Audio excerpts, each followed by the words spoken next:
there's got to be a point in all of our lives when something happens and we become a seeker. All right, welcome back to Seekers of the Eternal. Chris, nice to see you this morning. Yeah, nice to see you, Jay. And for everybody watching, listening, we always do a little exercise before we start the podcast, and we figured it would be a good idea to do it with everybody here. And it's just a really great way to quickly relax and release the tension in the body and prepare for the talks that we do. So let's all do it together. It's very simple. This is a teaching from Yogananda for releasing the tension in the body. So it's very simple. It's a short and long double inhalation. And then you tense all the muscles in the body, and then you vibrate those muscles with willpower. And then you, with a double exhalation, you throw out the breath and you relax and release. It sounds like this. And then it's a low, medium, high tension. And then so we can close our eyes. If you're sitting somewhere or you're not driving, you can do this. Sitting with your back in a straight line, closing your eyes. And let's take in a normal deep breath. And all the way out. And now double inhale intense. Low, medium, high tension, and all the muscles in the body. Vibrate those muscles with willpower, and then exhale. Relax and feel. Release all the tension, all the cares and worries. Again, inhale intense.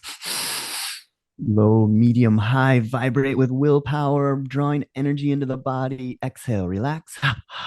Release and feel. Again, inhale intense. Low, medium, high tension in the body. Exhale, relax. Release and feel that all of the tension in the body dissolve. Divine Mother, lineage of gurus, guide us today in everything that we say. Let us deliver truth, and let everything that we say be beneficial for those listening. May we connect better with you and with everybody on the planet. Om, peace. Amen. I feel like I'm ready for my day. So thank you so much, Chris. How are you, man? How's the last couple of days been for you? It's been good. We had a really great guided meditation session last night with the group. It was our first one of the new year, and catching up with everybody who had a lot of great experiences with the meditation with everybody, and really nice conversations afterwards. That's been really excellent. For some reason, I'm still like having these like cold symptoms that are teaching me some lessons. So I've got a little bit of a cough, but other than that, I'm feeling good. And it's interesting with getting sick, because I hadn't gotten any sickness or colds or anything like that for maybe like 5 years or so. Anything like nothing that would last more than like a few hours or something, and then I got COVID a little bit, around October or so. And then I started getting some colds. I feel like my superpowers got weakened since I got COVID, and it's like, oh no. So that sort of like doubt that comes in, it's like, oh, you are susceptible to this. And I feel like that sort of lingering doubt is continuing to keep me sick. So I'm learning little tweaks to my sort of mental game for going through, obviously there's so many factors involved, but I'm learning some things every time I have to go through a cold. I feel like COVID. We lived in such a clean, sterile environment throughout that 2 or 3 years of the pandemic, of off and on protocols of wearing a mask and staying at home and all these kinds of things, that I think you're not exposed to just the general variables in your environment, the germs, the bacteria, and I think that all of a sudden we're now gearing back up. Life's, returning to some form of normal where we're outside and, back to almost, pre-COVID condition. And you're much more susceptible. All of the defenses that your body have put up against those types of, illnesses and bacteria and germs, like you have to almost re-strengthen those a little bit. But it's not there. It's not just that, it's the mentality associated, I think, with it, right? Like we went through we went through a space where we were told that if you go out and breathe a specific type of um, particle, you could get something that could kill you. And I think that does something to the psyche as well. And Mm. I think while you're trying to bolster your health and working out and exercising and eating well, and doing all these preventative measures to minimize the risks of carrying germs and bacteria around, you also have to kind of think about how you strengthen yourself and your mentality as well as get out into this world. So, I think it's kind of fortuitous for us to be talking about what we're going to talk about today, because I think it's all about mental health and well-being and fortifying the things that make you strong to get through your day. Yeah, we all have the superpowers, and it's about developing those and those abilities to stay healthy and to keep yourself well and to have that strong mental attitude. Or even if you're going through hard things, it's just to continually understand that they're there, like we always talk about, to help you, not to hurt you. So even when you are struggling with some kind of chronic illness or pain or anything like that, like really ask yourself every day, like, what can I learn from this? What is it trying to show me? Because it is, this is the way I live my life. Is this body is an avatar in the video game. There is a player playing the game, but my ego keeps the player from like having the controller. It's not like the player is, it has control. My ego is like, nah, I got this. So the ego is feels like it's in control, but it's really not. But so more and more letting go over to that game player, that higher self, and allowing that player to really have more access. But I think the way that I view it is that, okay, this is just a scenario that kind of runs through my mind. It's like, imagine this video game. It's a new video game, VR game. You put on the headset, and you're now inside this body, inside this world. It's the one that you're in right now, watching this, listening to this. You just put on the headset, you're in the video game, but you can't like specifically make the character move doing all this kind of stuff. What you're doing is just throwing obstacles in the path of that character to try to get it to do and learn and grow. So the character like thinks it wants to just go around and rob people and have sex and do drugs and all that kind of stuff, but you're like, no, no, no, wait.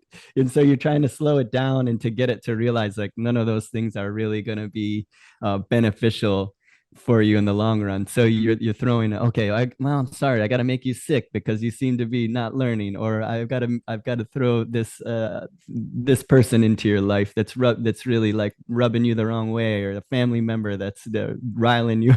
So it's just like all of those things that are coming our way. It's just our higher self is trying to get us to wake up to the realization of true happiness. I want to dig in there a little, because you said something that resonated with me.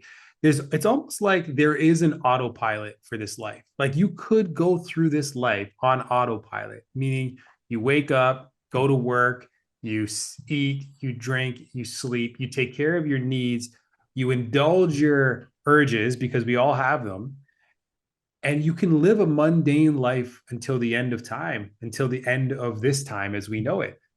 Mm-hmm. And to your point is, you do have this chance to take the control, to actually take your life away from autopilot and create the type of life that you want for yourself.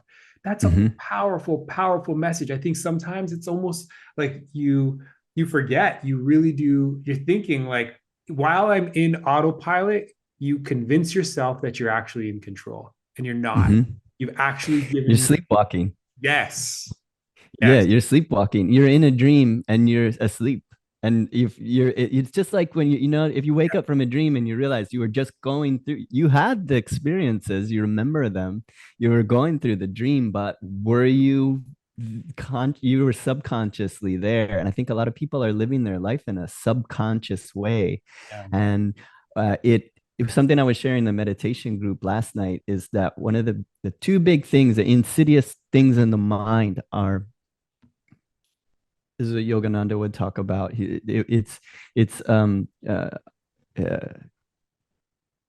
it's having a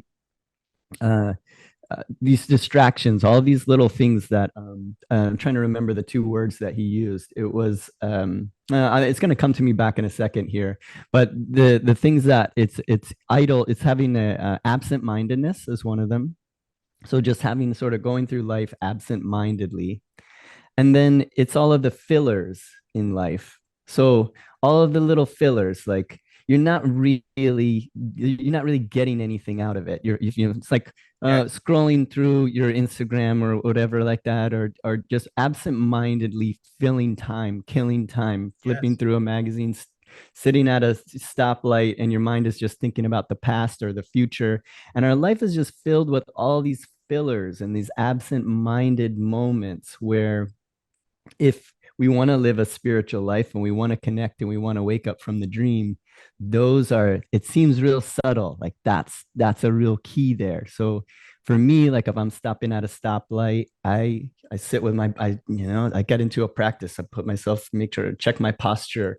I move my attention up to the third eye. If I'm looking at the stoplight, I'm looking at it through the third eye, and I'm feeling the energy moving up through my body. But if I was just sitting there absent-mindedly, then thoughts of the past, beating myself up, worrying about the future, all that stuff would come in. But if I take a moment and I get present, or you do a little trick like we're talking about, like imagine that you're in a virtual reality video. You just went outside of your house and now you're in an infinite virtual reality space with infinite possibilities that you're playing and enjoying and all of that. So yeah, those little moments I think are really important.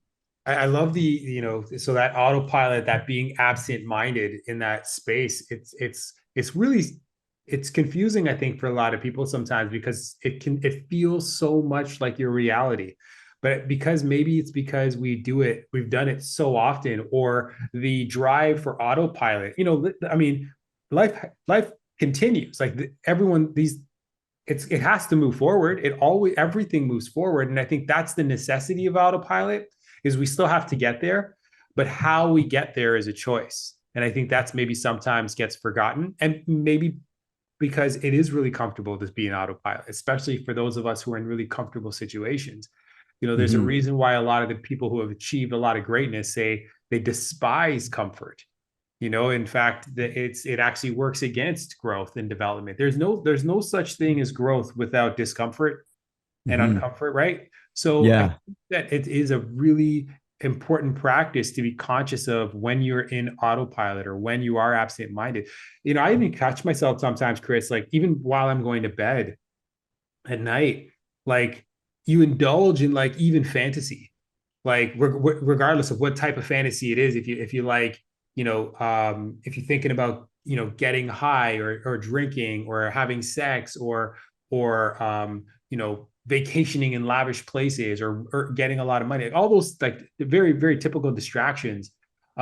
You can, even that is a form of shutting off the conscious, and just allowing yourself to indulge, even if it's just mentally, and allowing yourself to indulge in that, as opposed to focusing maybe on your breaths, or focusing on getting a great sleep and healing your body and healing your mind, or being more present, or being the kind of person that you would be proud of, 2 days or a week or a month or a year from now. You can Mhm. focus your energy even as you rest on being the best version of yourself. And again, it's not comfortable. It takes practice, but I think that that's kind of what we're getting at here. And some of the lessons, I know we're going to get into Hanuman and the Ramayana. These are some of the lessons I started to realize are readily available, like these tools, like these resources and tools that are just within arm's reach for all of us, and we're not aware that they're just sitting right in front of us. So I'm excited about today's podcast, because I think maybe after hearing some of the things we've just said, maybe people will be more open to some of these tools that we're about to share with them, that can help them with the day to day. Yeah, and I think a point on that too. One of my teachers at Ananda was sharing is, so it seems it's a trick. It's a real trick, because it seems like it's so much more fun to indulge in the mind chatter, the idle, the absent-mindedness, of just dwelling on these sort of hedonistic fantasies. And Mm. it seems like a grim duty to focus and sit upright and do all these kind of things. And it's like, oh, that just sounds like rules and worse. And I don't, life is already hard enough. Why would I want to do that? It's a trick though, because when you're stuck in that mindedness and in that fantasy, you know, uh, that's actually not bringing you a true happiness. It's not actually bringing you sustenance, nutrients. But when you do actually focus, concentrate, feel that energy moving up, that is actually what brings it facilitates happiness within us. Like when, just if you look at somebody, it's like if like, oh, your team just won, you're yes, you're like this, yes. That's like our kids, they're like, whoa. Or if they're down, they like crouch down. And it is the energy moving up through your astral spine is making you up. When you're up, when you're elevated, when you're down, you're depressed. You're just consciously recognizing that you're made of energy. And when the energy is moving up, you're feeling like legitimately good and connected with the universe. And you notice if your mind is idle and you're just dwelling on those kind of things, your energy is going down. You're not actually feeling happy. It's poison honey. Yeah, everybody can relate to that. They're as your hometown team wins a championship after years, you can't sit. You are like, because you need to be a beacon. You got to let that energy get out, or you'll explode. And so have those moments where we're going through some terrible breakups in our lives, or we've worked so hard and we get a disappointment, or we fail at something, and you just want to like sink into the smallest, coziest little hole where nobody can see you anymore. Yeah. And when the secret is, if you catch yourself doing that, move the energy up. And that's what meditation is. That's what my Kriya Yoga practices, or the techniques and things that we're using is just showing you that like you are in control. You don't need your team to win to feel that elevated, super high feeling. Like I feel that 1,000 times a day, because I'm just like, whoa, yeah, like any chance that I get, catch yourself and send that energy up. Yeah. That's the secret. That's what all the ancient books are saying. Imagine that. Imagine like, I'm from Toronto, and a few years ago, the Toronto Raptors won the NBA finals. And, it was against the Golden State Warriors. They were depleted a little bit. I'm sure we're going to get a lot of feedback from people who are Golden State Warrior fans. Like, that wasn't a real win. Anyways, it was a 7-game series and we won. But I remember going back to like 1995 when the NBA came to Canada for the first time. It came to Toronto and it went to Vancouver, and they put it out there to Torontonians to even help name the basketball team. So everybody that was around in 95 literally has a vested interest, not just the fact that it's our hometown that won, not just the fact that it's the only NBA team in Canada right now. And we've been through so much heartache and pain through all of our professional teams who haven't won a championship in some time. That moment for Torontonians and Canadians in general, it was like, I remember, I'll never forget it, but I couldn't contain myself. And I remember the high. First of all, I'm in a house, not even downtown Toronto. I'm in a suburb, but the streets, it was like close to like 11 o'clock at night when we won the championship. You could hear the pandemonium outside in a suburb. The neighborhood's lit up. And I remember the energy in the city lasted for the year, like maybe even into the next NBA season after we already knew we weren't going to win the championship. We were still riding that high from that one moment. And what you just said just now was just like super powerful. And I hope nobody missed it. You're like, I could feel that 1,000 times a day if I put these practices into space. It isn't dependent upon some variable outside of you, some bunch of these incredible basketball players, carrying the hopes and dreams of that didn't really cause your happiness. I mean, it was an excuse to be happy. And then also because you're in an environment where everybody around you go to the store, they're hyped. You go around, everybody's hyped. So that's what we want to do is create that environment for ourselves on purpose, and then get around people who are always hyped. And just say like, this is what I'm going to do. And I think that's bringing it back to Web3 and all these things too, communities And also what we do in our weekly guided meditation Mm, is it's like being at a music festival. There's just a guy basically pushing some buttons. He already recorded the music. He has it already, or yeah. she, and we all just decided like, all right, we're gonna have a lot of fun right now just listening to music. It's just you give yourself you just give yourself that permission to do Yeah. that, and then you get around other people. It's amazing what you can do with just flipping your Yeah. mindset You and don't getting have into an environment. yeah, you don't have to give it away. You don't have to make someone else responsible for your happiness or things responsible. Like it's all you have the ability within you is what I'm getting Mhm. from this conversation. And I think that's a powerful message because we surround ourselves with things and people that we think can and don't get me wrong, sometimes you need that to get out of the hole, like sometimes you can be inspired by something that someone says or does, but it already exists within each one of us. And I think, that's one of the strongest messages I'm getting from our conversation today. And I think that's a powerful one because I think a lot of people feel like I can't, there's no way, it's not inside me, I don't have the control. Mhm. And you feed yourself this, and we surround ourselves with other things. There's a great comedian, George Carlin, we've all heard of, and he said, buying things to make you happy, like sourcing things to make you happy or to fulfill to satiate the desires. He's like, it's Mhm. like being hungry and taping sandwiches to the outside of your body. That's Yeah. literally. I was like, man, that's so good. You're not gonna fill the hunger gap by taping food to your body. Yeah, yeah, exactly. Uh-huh. And in the same in the scenario that I was pitching talking about too, it's like, okay, so there's a DJ and we're all decided we're gonna be happy and we all, put our hands in together, we're gonna have fun. In the same way, it's like this group meditation, you come, I'm just sitting there, I'm guiding you on some techniques, but you don't, it's not coming from me, like I'm not giving you happiness. Mm, This happiness is this joy is always flowing to you. And what we say in the meditations, what Swami Kriyananda, my teacher, says is, God's love is always flowing to you, but it is you, by your love, that must complete the circuit, thereby generating the magnetism that can draw to yourself the very consciousness of infinity. mm, And it's always there, it's always accessible. You just gotta say like, okay, like I'm gonna take it, I'm gonna receive it. And so the meditation is all about learning how to quiet the mind, open the heart, and just receive that love, that bliss. God is bliss. God is love, is bliss in motion. Here, like, say God is love. Well, what does that mean? What is love? Like, we mm. have such convoluted idea of love, we have such convoluted idea of God. Those two, it doesn't make any sense. Those two Yeah. word, God is love, like, what are you talking about? I don't know either of those things. Right. Right. Because but love is bliss in motion, Mm, and bliss is always all around you.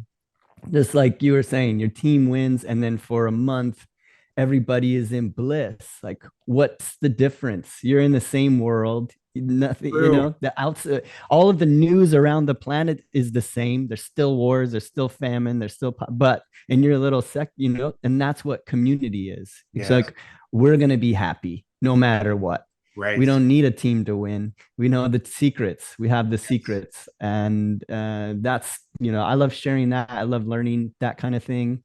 In meditation, you just use techniques to train the mind in order to just say, just say, like, I'm agreeing to be happy. That's really all that's happening. And then you're connecting. When you're doing that, you're connecting with your divine mother, you could call it, your higher self. There's really no, it's just you're connecting with the source of happiness.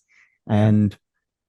And so I think, to like, we're gonna try to keep this one short today. Yeah. So I think we're gonna talk about we're gonna tell some stories about Hanuman. And I want to, if we'll see if we can get to them all, but there are 8 superpowers that Hanuman is known to have. You can think of this story as a superhero story. It's as epic and magical and mystical and super as any Marvel series. DC, yeah, 100%.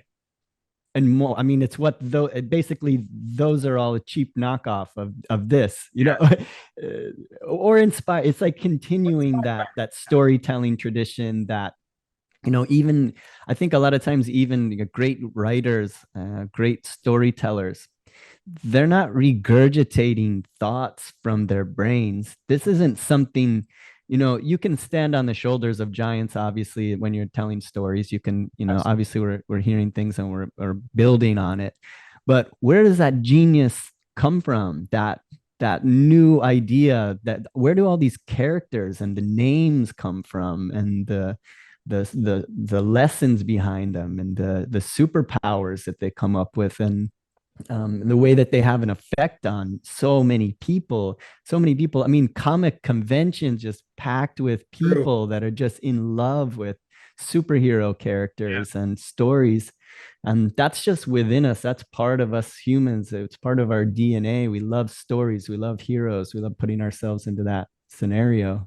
Yeah, yeah, I think you're right. I think that's the one thing. And if you think about it, the most cliche line that every superhero uses in any movie, it doesn't matter if it was like Batman or Superman, they all say like when somebody's like, "Oh, you're so great," and he's like, "The power is within you too." And it's like every superhero tries to relate that message to those followers that they have.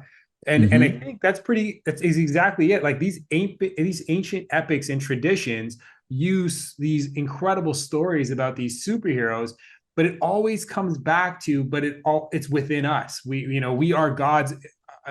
God is within all of us. The powers of God is within all of us, and it sometimes feels really hard to believe that when life smacks you in the face, and you're dealing with some of the hardest things that that life has to offer, but it is adopting the mentality that this life is happening for you and not to you, and that there's a Mm-hmm. lesson and there's an opportunity to grow stronger because of the experience.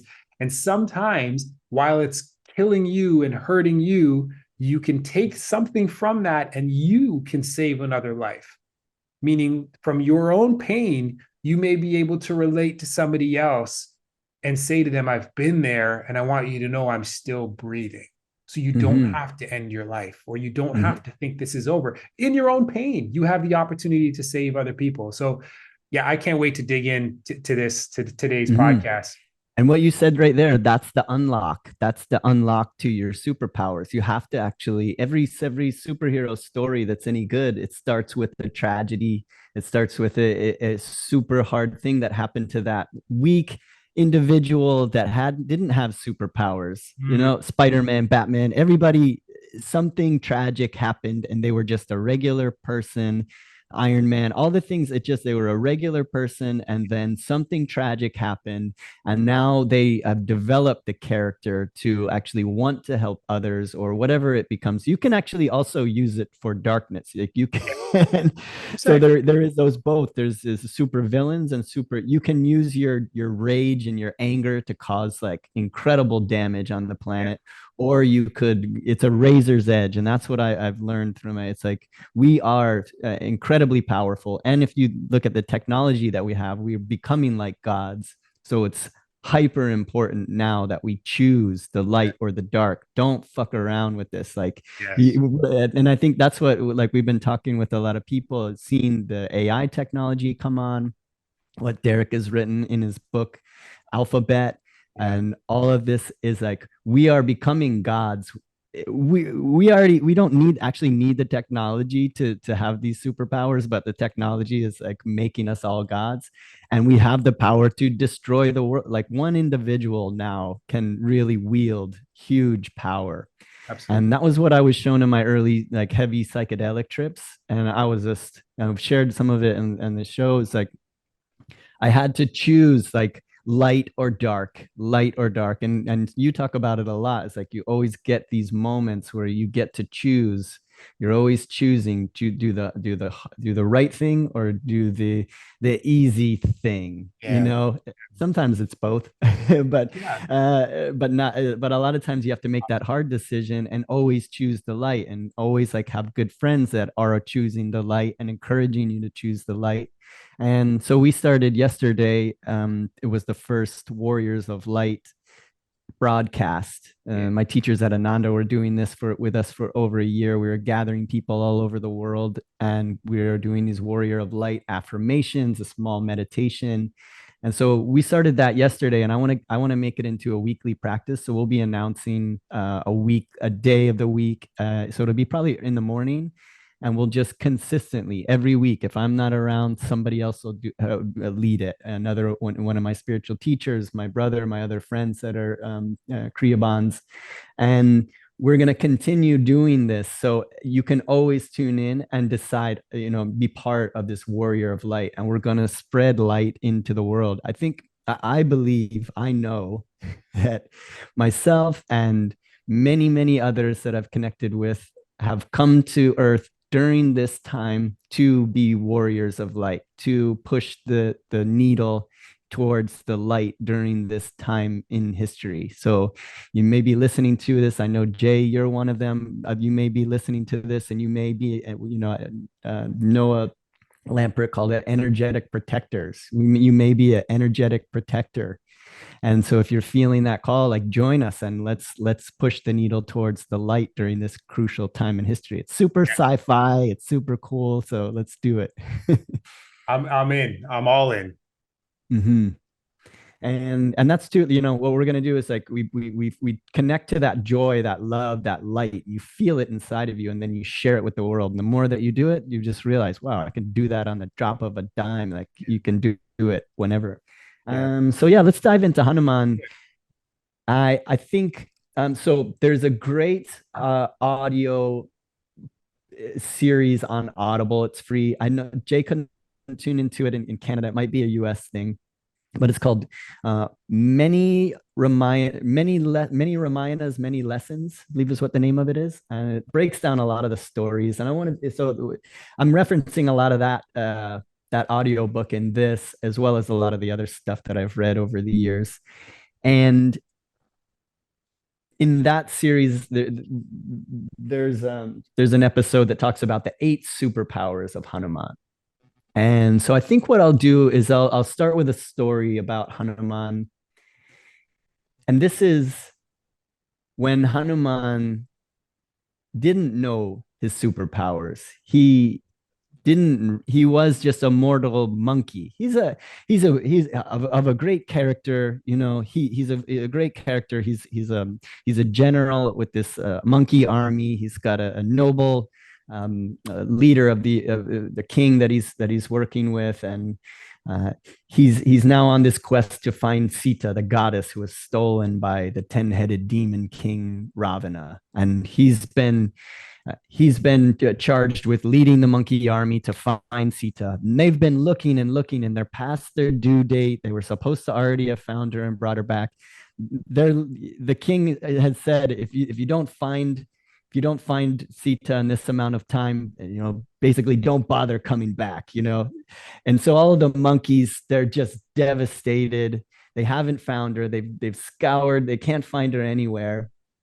And they've gone through so many different things, and they're all just laying down, like, on this beach, just like, all right, let's just starve and die. Hanuman is not there. He still has a clear mind and is looking for a way out.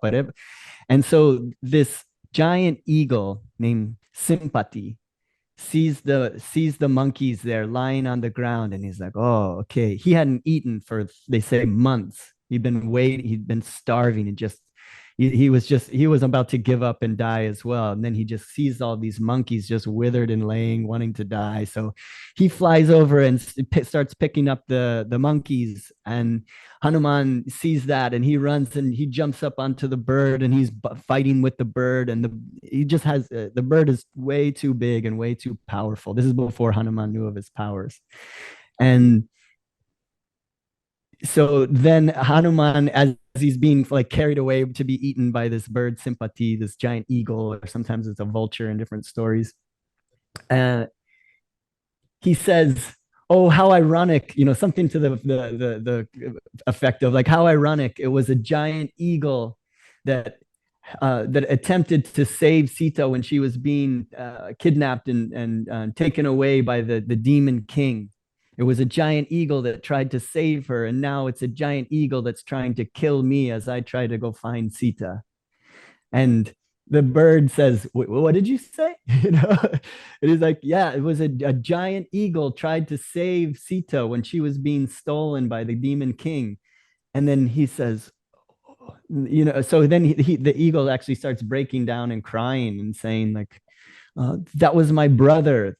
That was my brother Jatayu. And so he starts to tell him, they recognize that they're both fighting for the same thing. The eagle wasn't evil. He was only trying to feed himself. He's an animal, and it wasn't something. And Hanuman, before they had this discussion, he's just like, okay, well, if it's God's will for me to die, then I die, and I will become your food. I'll give myself to you to become your food. It's okay, And so they were having this dialogue, and Sympathy realizes that he's talking about his brother Jatayu, and Hanuman recognizes, oh, Sympathy, you're well known as an example of brotherly love, because Sympathy, he was worried that he was going to become a burden to his brother, so he had left him and started just living in a cave because his wings were burned by the sun, because he had saved his brother Jatayu a long time ago from the heat of the sun in some episode that happened there, and so he was like crippled in a sense. And so Hanuman was like, you're a hero. You're a great hero, an example of brotherly love. And so now he's no longer interested in eating Hanuman, obviously. And so he says, I'm an old eagle. I have nothing left to give. But what I can do, he's like, is I have great eyesight. I can climb up into this tree and I can look and I can to try to see if I can find Sita for you. And I'll do that as my last thing before I die. So at least I could have given myself to a greater cause. And so he climbs up into the tree and he starts looking around. He just has excellent X-ray vision, just vision where he can see, thousands of miles. And so he's looking around, and then he sees this island of, it's like present day Sri Lanka. They call it Lanka in the story. And he says, I see this celestial kingdom is beautiful, filled with gardens, and there's this Ashoka tree, and there's a garden, and I see the most beautiful woman I've ever seen in my life, and she's weeping. And he's like, that must be Sita waiting for Ram. And so as soon as he says that, he like falls to the ground and dies. And also before that, a nice point of that story is that Jatayu told Hanuman that whenever he needs something, then that need arises. And when he saw the monkeys, he was in need of eating, and he saw that he was granted that food. He was saying, whenever I want something, when I just crave or desire something, then it doesn't come to me. But when I need something, it's always there. And I think if we look at our lives and if we're like really in tune with that truth, that whenever we really truly need something, then that thing is available to us. We can miss it by pouting and getting upset or being afraid. But if we really look at our lives, whenever we truly need something and we are asking the universe, like, I truly need this, and then you're looking for it, just expecting the universe to deliver it, then you get what you need. And that was what Jatayu shared with Hanuman, is that's his superpower. Whenever he needs something, it's there for him, but whenever he wants it, it's not there for him. So he shared that with him before he died. Okay, can I ask one question? As you said that, so the difference between needing something and wanting something, I associate it with action and sedentary, a choice of action or sedentary behavior, in that when you need something, you long for it, like you search for it, you work for it. Like Hanuman's looking for Sita. He's not waiting. He's not sitting on a beach somewhere also saying like, oh, well, I'll die or someone will just tell me where Sita is. that's maybe what he wants, but that's not it. So Hanuman never stops searching. And I think that if I can relate this back to my own life, sometimes I confuse myself where I want something and I think that I need it. I need it so much, but I want it more. And so I wait instead of working and putting forth the work. There's a something my mom used to say is to me when I was growing up. We grew up in a Catholic house, and she would say to me, God helps those who helps themselves. And I never really understood what that meant, but I feel like it's more like we have all of the ability to get as close as we can to what it is that we are searching for. And if it's something that we are constantly working towards, clearly God knows that this is a need and he will provide it. And so I think that would be the distinction that I would make. Don't sit and say, well, I'm really hungry and there's no food in my fridge. Do what you need to do to get up, to work, to get to a space where you get access to those things, and eventually those needs will be fulfilled. Yeah, that's it. And I'll follow it up to see if I can remember this. This is a prayer that Hanuman, or this is a prayer that Yogananda demonstrates as a way to talk to God and as a way to put this into action. He says,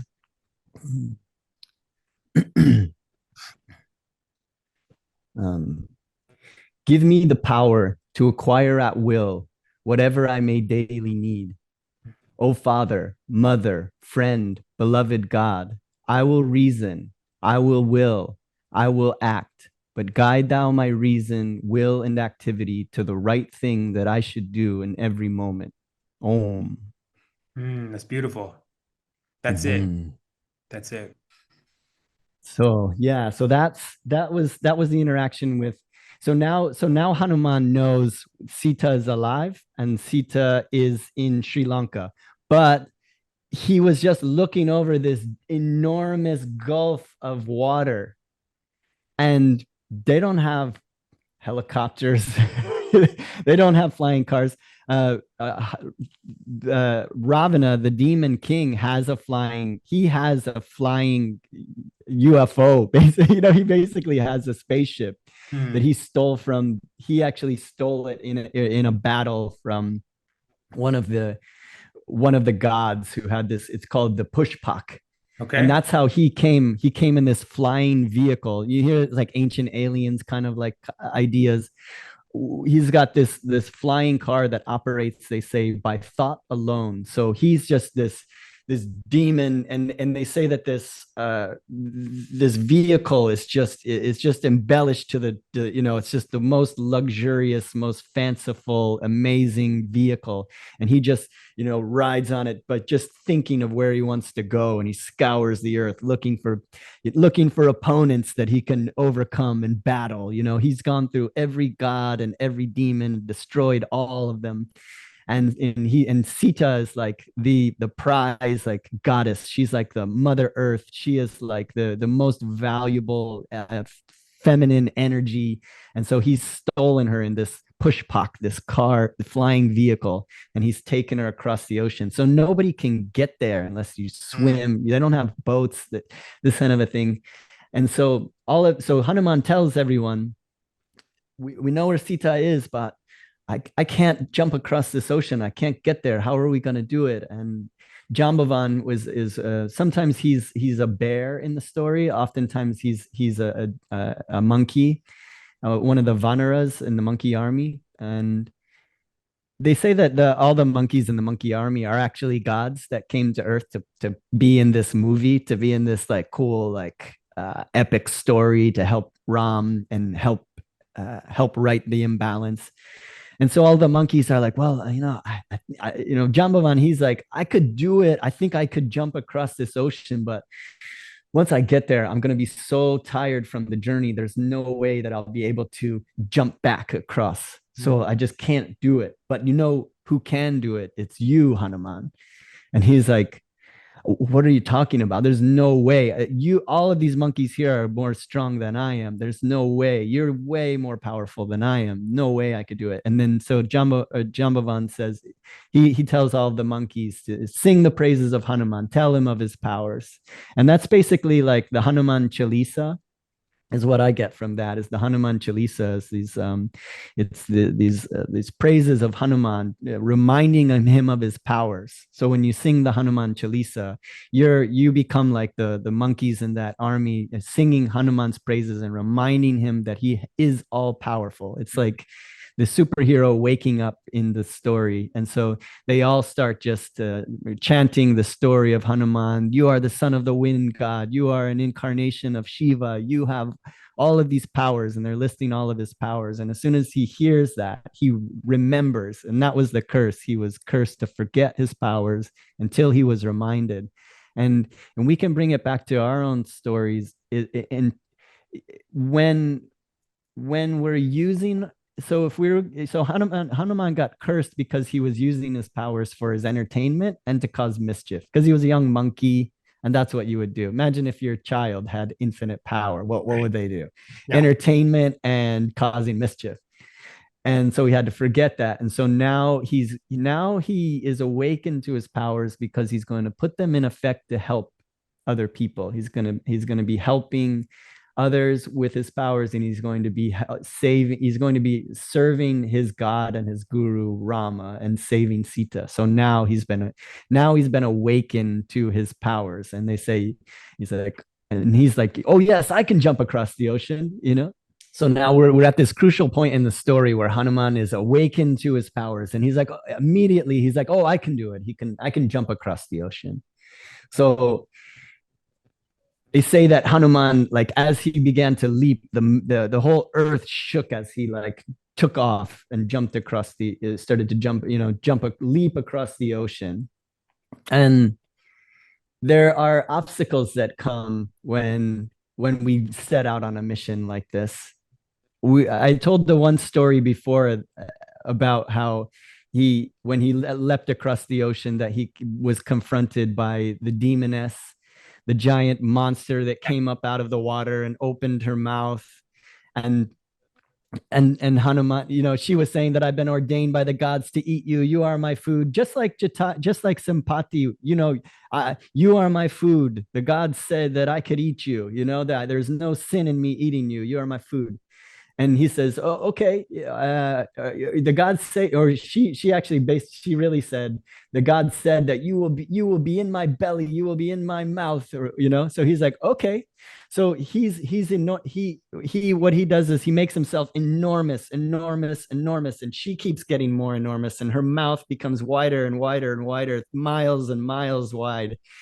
And then he just like shrinks himself to the size of a fly, flies down in her belly, and then flies back out. He's like, I've done what you've asked. I've done what the gods asked. See you later. Blessings. And then he keeps flying away. And then all the gods are like cheering and clapping, because it was just, they actually set this up so that he would have more fame and more glory as like a great hero. She wasn't ever trying to really kill him, but they wanted to see what would happen. And so they're like, oh, he is the chosen one. Right. He is, that kind of. Remembers who he is.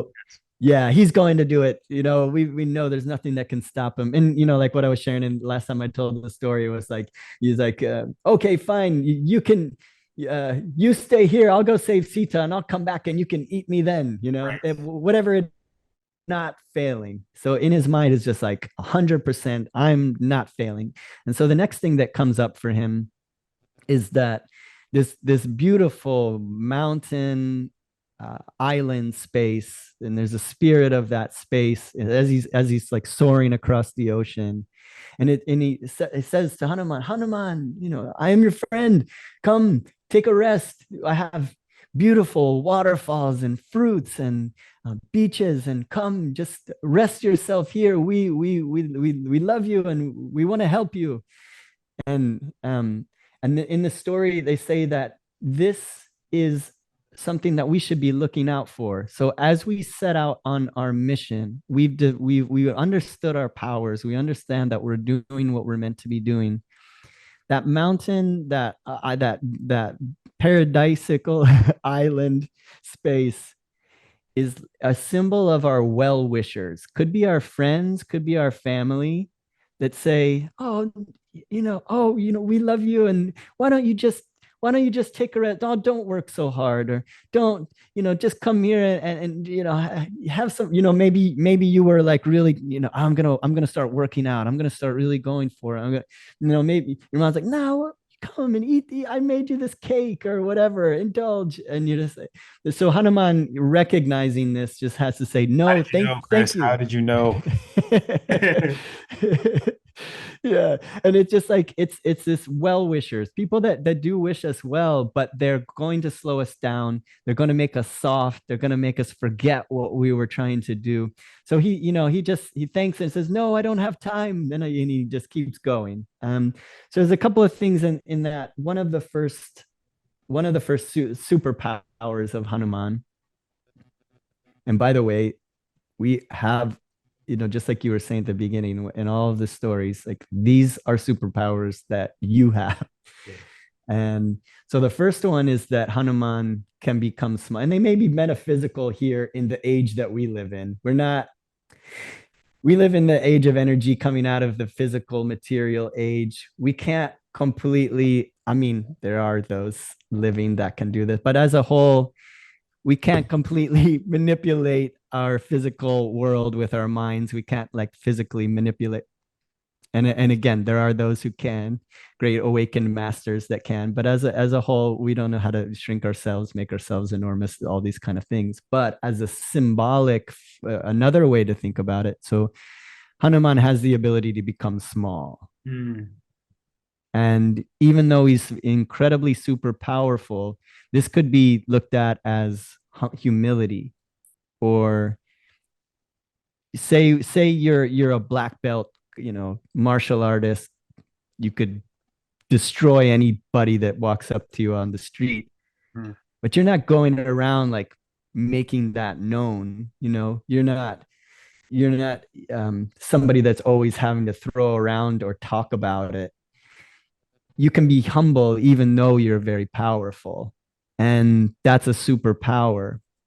They say Maharaji Neem Karoli Baba, who was an incarnation of Hanuman.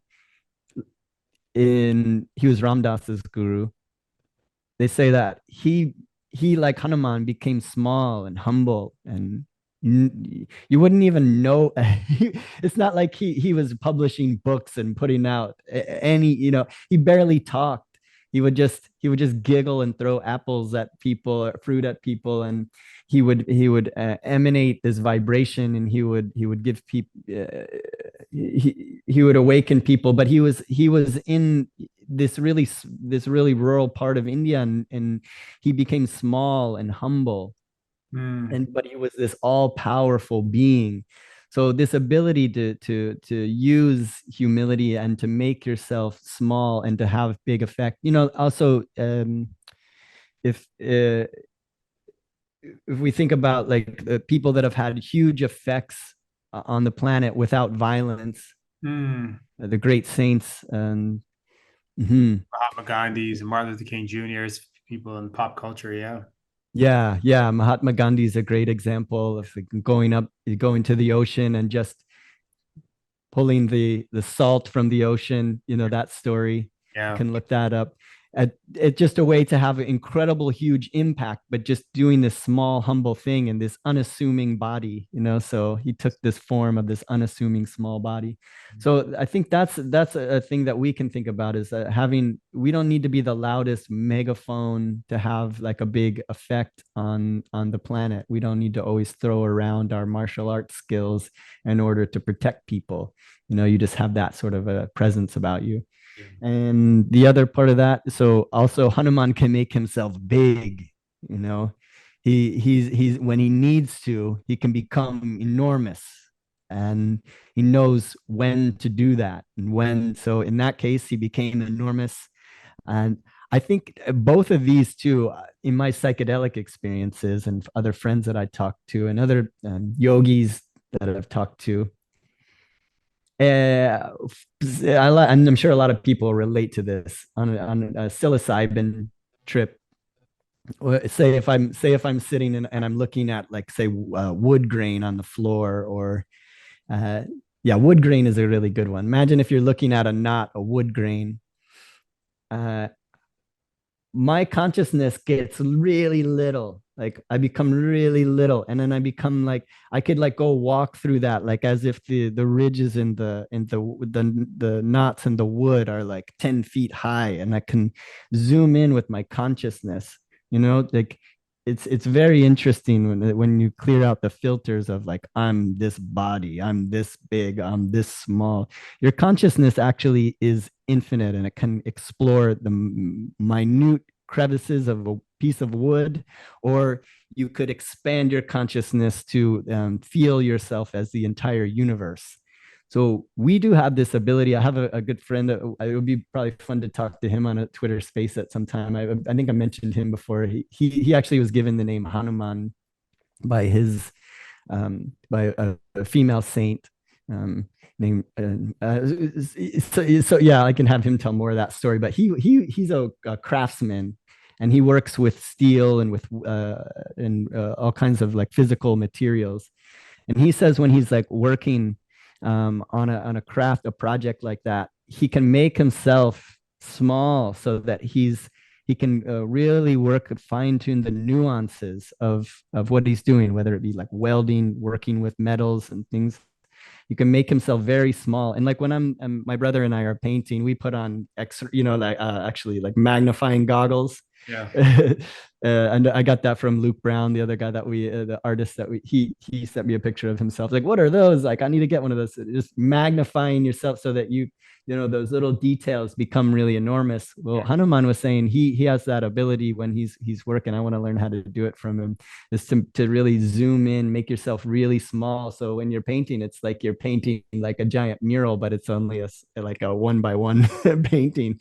Yeah. So I think we do. So those are just for me personally. I feel like those are some ways that I feel like we can become big. And there's millions of different ways that you could look at it. Humility, and then also knowing when it's time to become big. Like with what we're doing here, Maharaji, he became small, and he knew that his message was going to spread. He didn't need to like record himself on podcasts. He didn't need to write books and all this kind of stuff. But in this age that we're in currently, we need to become big. We need to become real voices in this age that we're in this crucial moment in history. There needs to be big voices that are spreading the light, that are talking about uh, these kind of connections and our superpowers, and so that we don't become overrun by the darkness, overrun by the villains. So this is our time to become big, to gather, to join forces. So I think those two are ones that are good to share to start, and we'll kind of like get into the other superpowers in the next episode. Sounds good. And I think the one thing that really, if you pull yourself back and you look at what we hear on social media and the news, if you hear this all the time, like fear sells, sex sells, like it's all of the things that don't necessarily carry a lot of weight, but they get attention. And so to your point, there's a lot of people who are looking to hear some positivity, and they're looking for the light, but there's so much darkness. The economy, and people are losing jobs, and inflation, and sickness and illness and wars, all very real and devastating to a lot of people. And I think sometimes when we're even looking at it, we might be across the ocean from it, but it seems like it's like our everyday, and it's not.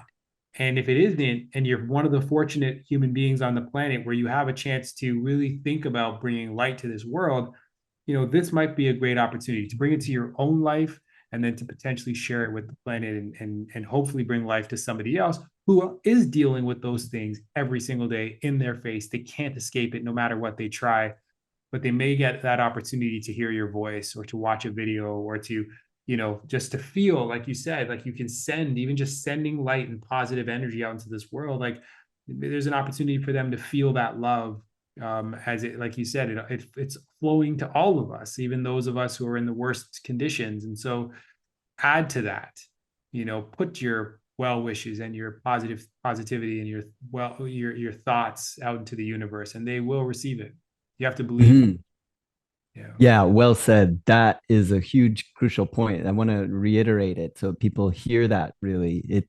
It we look around, we know about all the things that are going on around in the world that can get you really down, this is new for us. We're not used to knowing all of the sorrows and sadness and struggles and difficulties. It's giving us a great perspective, and it's giving us a lot of compassion and understanding about the different plights of different people that we can use for ourselves. But it will, if we get too caught up in that doom scrolling of like looking at all of these things and feeling like, oh, I just need to be informed, that kind of a thing, it can seem like you're doing the right thing by like filling your mind with darkness. And it's not, I mean, it's okay to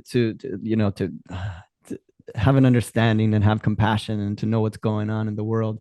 But once it starts to make you feel small, and it starts to rob you of your light, then you no longer have the ability to make the world a better place. You're going to be acting out of fear. You're going to be acting out of desperation.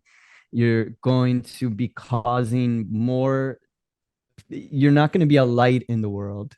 Right. You're going to go out and be a rain cloud for everybody, and just spreading more darkness. So like what you were saying, if you're in a place where you've got food on your table currently, you've got a shelter, you're not struggling for survival, and it really only takes a small amount of things to really for us to be like alive here, and the things that we actually need. Most of us have that. As artists, it comes and goes. It's like you might have it one day, you might have it the next day.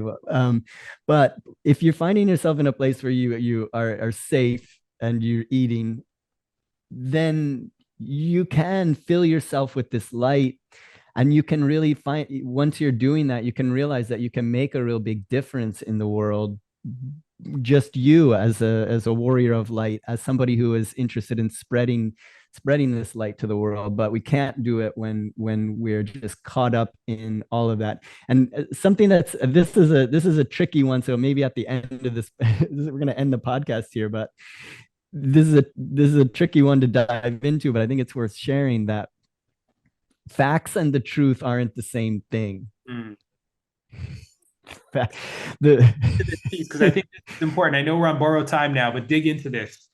Yeah. So the truth is that the universe, that all there is consciousness of infinite goodness, and the veil that is in front of that, the veil that we put, that our minds that place over that all of the darkness in the world, all of the things, all of the facts. It's like, well, obviously you guys aren't paying attention because you're not watching the news and you don't know the facts. It's like, okay, those might be the facts, but the truth is that I am eternal, I am infinite, that I can be in charge of my own happiness. I can every day I can stoke my own fire, and I can be attuning to love and to peace and to calmness and to joy, and I can spread that to others. And just because you have a chronic illness that you've had forever doesn't mean that once all the doctors are saying there's no cure for this.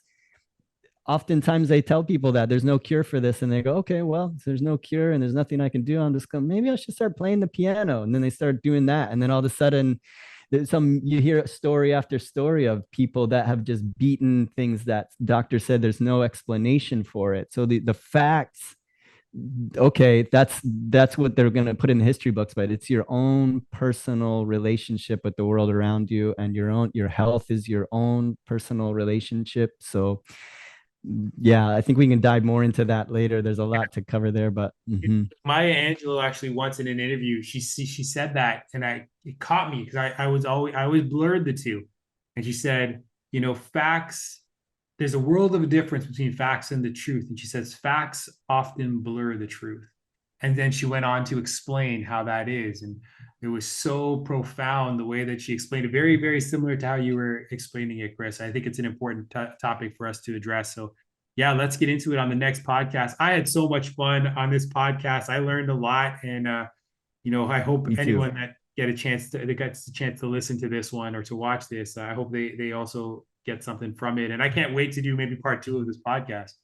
And happy new year, everybody. Like this is a great, we're starting fresh in here in the new year, and this is a super fun one. And yeah, we're gonna pick up with the rest of the superpowers of Hanuman. We've been on a tear on Twitter Spaces.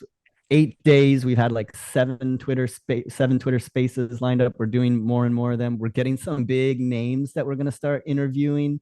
I'm going to start really reaching out to a lot of big name artists that we're going to bring onto the show. So that's what we're doing here as the it's like I'm at the ending phases of the artwork, but I've been like, all right, we have so many cool things that we're doing with more media. I'm going to really be stepping up my game for production and all this kind of stuff that we're going to be sharing and everything. So uh, yeah, stay tuned for a lot of great stuff to tune into. And if you haven't checked out our Twitter, it's at Pale Horse Design on Twitter. So many new Twitter spaces popping up all the time with super interesting people. So tune into those. And our community, Seekers of the Eternal community, is growing every single day. And the artwork that you're putting together is just absolutely phenomenal. So, seek and you will find. Search Seekers of the Eternal and really dig in and reach out to us. You can join us at our Discord as well. And you can get all of us, just send us a DM in our Discord and we'll be getting back to you personally. Yeah, and it's like we're not influencers. We never say it, but like support it. If you want to support this, like and subscribe, share this stuff with your friends. Help us to spread the word. If you like this kind of stuff and you know other people that would like it, please help us to share. We want to become big like Hanuman and be a big force of light. So let's all do it together. And with the NFT project, and you can actually also share in the abundance that we're going to be creating our own ecosystem here for the seekers. So. Yeah, it's part of. Well, Chris, thank you so much for your light and your wisdom, and thanks everyone for watching. Blessings. Thank you, Jay. Thank you, everybody. We'll catch you again next time. Jai Hanuman, Jai Guru. Jai Hanuman.